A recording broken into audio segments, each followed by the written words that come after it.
तर थेट देहू मधली ही दृश्य आपण या ठिकाणी पाहतोय। संत तुकोबांच्या पालखीचं प्रस्थान या ठिकाणाहून झालेलं आहे। वारकऱ्यांच्या उत्साहाला उधाण आलेलं आहे। देहू मधली ही दृश्य पांडुरंगाच्या भेटीसाठी वारकऱ्यांमध्ये उत्साहाचं वातावरण या ठिकाणी पाहायला मिळतंय। टाळ चिपळ्यांच्या नादात या ठिकाणी जय हरी विठ्ठलचा जयघोष सगळीकडे आपल्याला ऐकायला येतोय।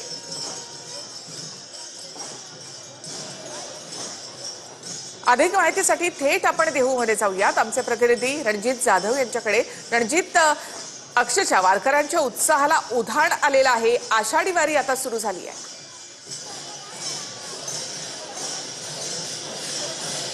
नक्कीच निखिला, आपण पाहिलं तर शेतकरी आणि वारकरी जो आहे तो या क्षणाची वर्षभर वाट पाहत असतो। तो क्षण अखेर आज या ठिकाणी आलेला आहे। आपण पाहू शकतो की संत तुकाराम महाराजांचा 340वा हा पालखी प्रस्थान सोहळा जो आहे तो या ठिकाणी आता याचा कार्यक्रम जो आहे तो सोहळा सुरू झालेला आहे। काही वेळातच जे आहे ते राज्याचे मुख्यमंत्री देवेंद्र फडणवीस यांच्या उपस्थितीमध्ये हा सोहळा जो आहे तो या ठिकाणी पार पडणार आहे। त्याआधी आपण पाहिलं तर वारकऱ्यांमध्ये मोठा उत्साह जो आहे तो आपल्याला पाहायला मिळतोय।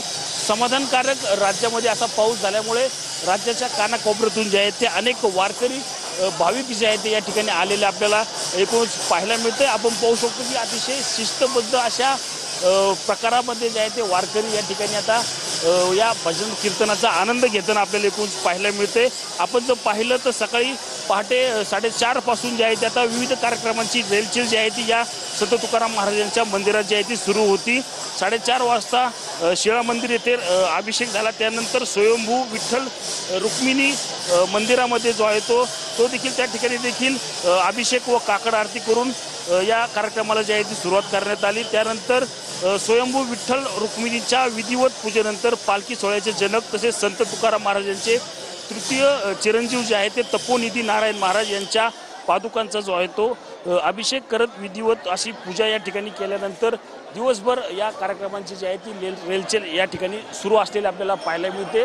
देहूमधील सर्व रस्ते जे आहेत ते वारकऱ्यांनी फुलून गेले आहेत। आपण पाहिलं तर राज्यामध्ये सर्व ठिकाणी जे आहे ते समाधानकारक असा पाऊस जो आहे तो या ठिकाणी पडलेला आहे।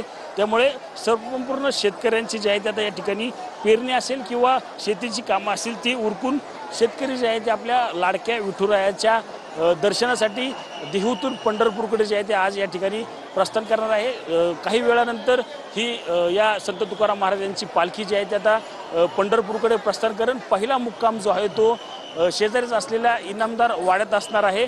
आजचा हा मुक्काम जो आहे तो झाल्यानंतर सकाळी उद्या पुन्हा जी आहे ती मजल दर मजल करत हे वारकरी असतील किंवा संत तुकाराम महाराजांची पालखी असेल ही पंढरपूरच्या दिशेने जी आहे ती रवाना होताना आपल्याला एकूणच पाहायला मिळणार आहे। निखिला, धन्यवाद रणजित एकूणच माहितीबद्दल। तर देहूमधून तुकोबांच्या पालखीचं प्रस्थान या ठिकाणी होत आहे।